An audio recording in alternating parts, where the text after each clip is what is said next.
So my name is Clay Emerson, and I'll be talking about the Cure Cystinosis International Registry. I have a variety of different titles, but certainly my most important one is Brooke's dad, and that's my daughter there. And I've noticed that over the years, when I go to take a picture of her, she strikes different poses as she gets older, it seems, and the current one is this. I don't know what this means, but if you do happen to know what this means, please let me know. I hope not. And you might be saying, the only thing more boring than filling out a patient registry, which is what we're going to talk about here, is sitting and listening to someone talk about it. And there may be some truth to that. But I think hopefully at the end of this, I will have changed your mind. And arguably, this is perhaps the most important presentation that you'll see, because it's the one that you as a patient or a family member can directly and immediately participate in. So we're just going to answer 3 quick questions here. What is the registry? Why should you care, and what you can do to help?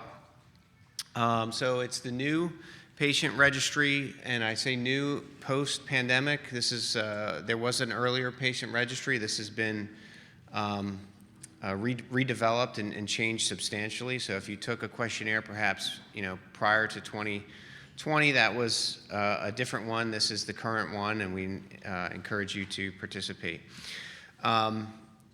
And it certainly is international. Last time I checked a couple weeks ago, there were 14 different countries represented. So this provides a crucial link between the community and research, and it's designed by our researchers in our specific community, including a good number of the presenters whom you'll see. And it's for our community. And this really is important because the Cystinosis Research Foundation, their mission, which I have here, is only possible through this connection to an albeit limited patient population. And I also want to thank those who've come before us and those who've dedicated their career, at least in part, to cystinosis. And I like this picture of our daughter Brooke soon after diagnosis with Dr. Grimm. And I can say for sure that our lives have been materially improved by the efforts of other patients and caregivers who came before us. The natural history of cystinosis has changed, but there is a never-ending myriad of symptoms. And as you all likely know, one person's cystinosis is not necessarily another person's go of it. It can be very, very different.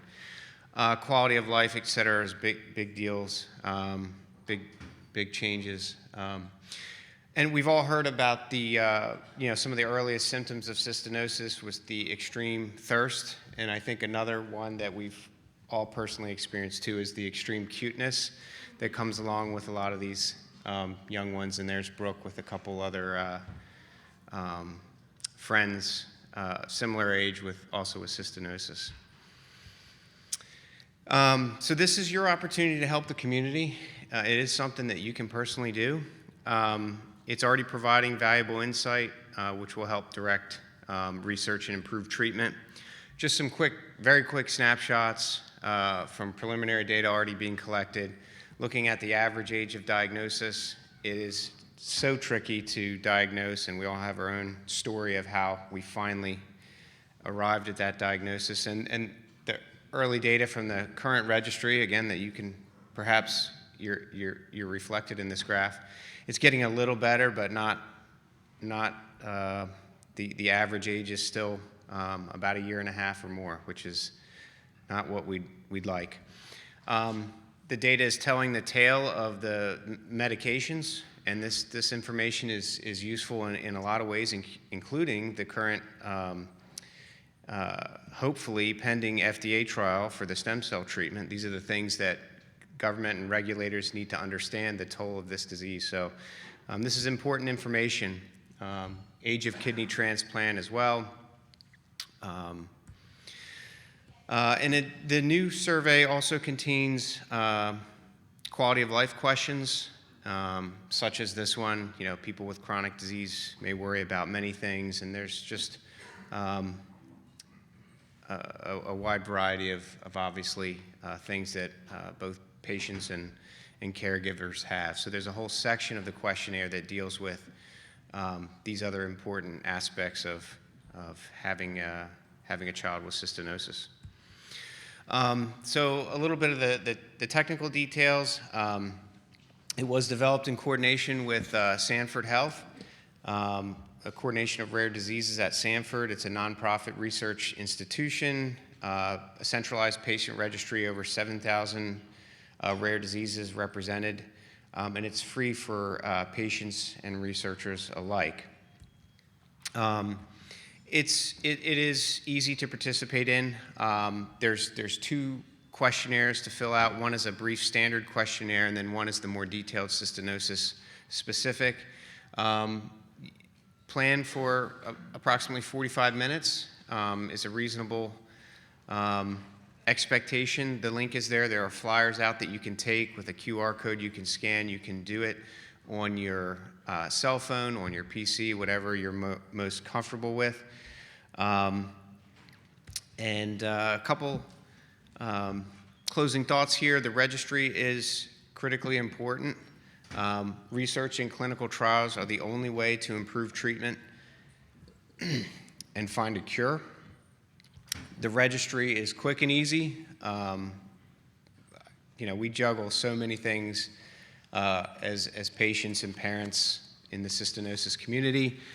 But completing the registry is honestly one of the easiest and most beneficial things that we can do and feel good about doing.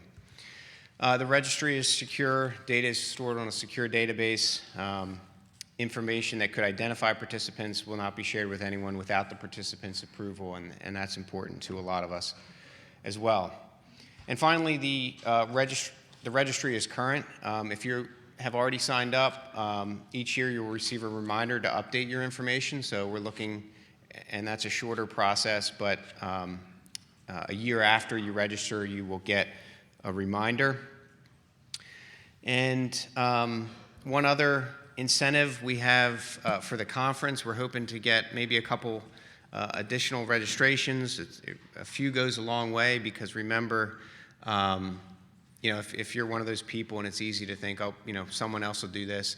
In a rare disease like cystinosis, there really isn't anyone else that's going to do this, because it's a small population. So we have some DoorDash coupons, and if you're inclined to do it this weekend and take a screenshot of your completed survey, you can come to myself or any of the other co-chairs, and we can get you that DoorDash coupon as an incentive to do this, because it really is important. So do your part, complete the questionnaire, spread the word with others, and I just wanted to quickly acknowledge the many people whose insight went into developing this detailed list of questions for the benefit of our community.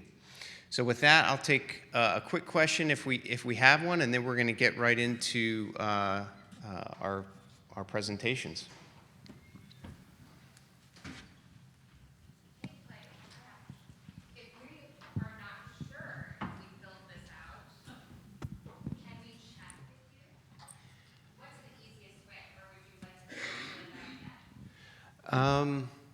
Check with me.